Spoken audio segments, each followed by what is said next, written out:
Now, from beginning to the end. But as I say, I think even if a nuclear plant would be constructed properly, it's not safe, it's not good. Any nuclear plant, perfectly constructed, will emit radioactivity. Years ago, in the 40s, early 50s, people thought a little bit of radioactivity was not a problem. You know, a little bit above background wouldn't be a problem. And there is amounts of radiation, it's called background radiation, that we are exposed to all the time. And a little bit more wouldn't matter. That was the notion. And there was this threshold theory that until it reached a certain threshold, don't worry. But what they didn't realize is that background radiation is responsible for a lot of the cancers among people on this planet. And by adding to it, you'll add to those cancers. And that wouldn't become obvious for a while, because when you're dealing with low levels of radiation, there's a latency or incubation period of 5 to 40 years.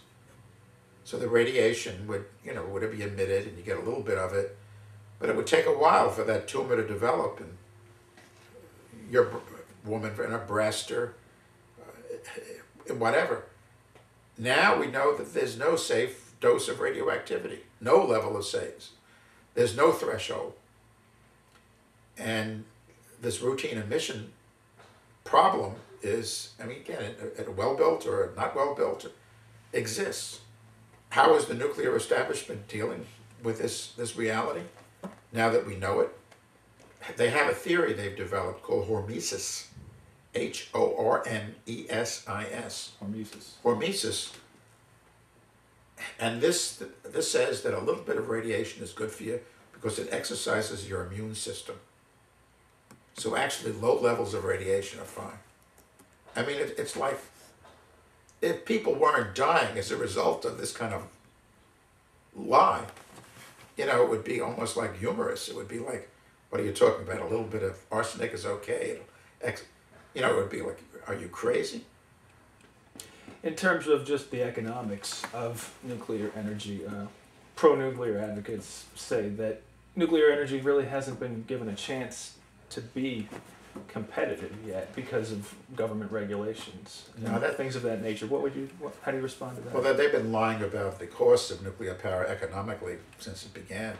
Louis Strauss, when the first nuclear power plant opened in the United States in 1957, called Shippingport, said that this would be nuclear power electricity too cheap to meter. It wasn't too cheap to meter. It became extremely expensive. Now, to construct a new nuclear plant costs anywhere from $8 to $12 billion. The cost per kilowatt is enormous. Compared to wind, it's out of sight, wind technology. Now, that makes no sense economically, and that's not factoring in the cost of a catastrophic accident.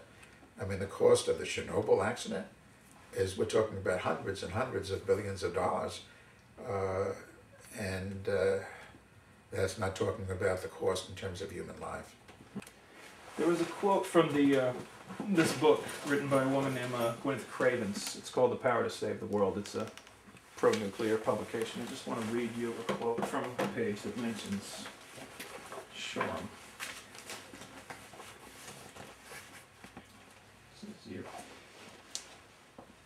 Shoreham, a nuclear power plant situated on Long Island, about a 90-minute drive from Manhattan, was under construction from 1973 to 1984. After the accident at 3 Mile Island, the campaign to prevent Shoreham from opening had become more popular. Worried about how populous Long Island could ever be evacuated when on-holiday traffic was already impossible, I joined the opposition.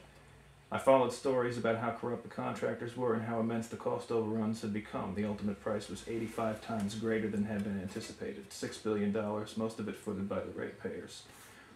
Rumors circulated about steam fitters who labored all day, only to find that the night crew had destroyed the pipework, so that the same job would have to be done again and again. The way contracts were let to nuclear plant builders encouraged delays and cost overruns.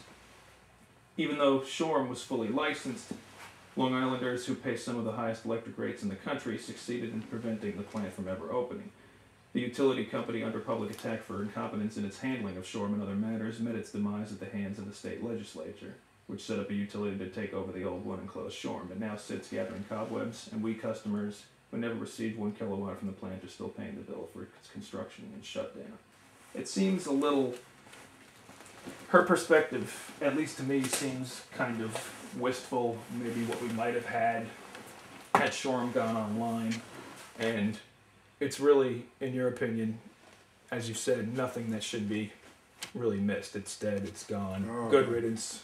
Yeah. What we have now is just to move forward, but as you said, we're still paying the cost. Yeah, for it as well. what she and some of the other pro-nuclear type people should be aware of are these new, clean energy technologies here today. And I think once they understand that this, I would hope, unless they're in the pay of the nuclear industry, and many people are, the people who work for the National Nuclear Laboratories are involved with nuclear technology as a business or as their profession, or are in the business and so forth of nuclear engineering and what have you. But I think people who can be independent and clear thinking, like this, an author perhaps, once understanding that it's not needed, that that clean, renewable energy technologies are here and ready to be just widely implemented, and thus there's no need for this. This is like we're in the 21st century now. This is a late 20th century mistake. It was a dead end. We shouldn't have pursued it. We did because of the vested interests of people involved in bomb making, nuclear bomb making and so forth, and wanted to do other things with nuclear technology, and some corporations that got into this and wanted to make a lot of money. Now I think in this new century we got to move away from all this. We've got to go beyond nuclear to these new safe technologies, energy technologies that we can live with. This we can't live with. This will kill us.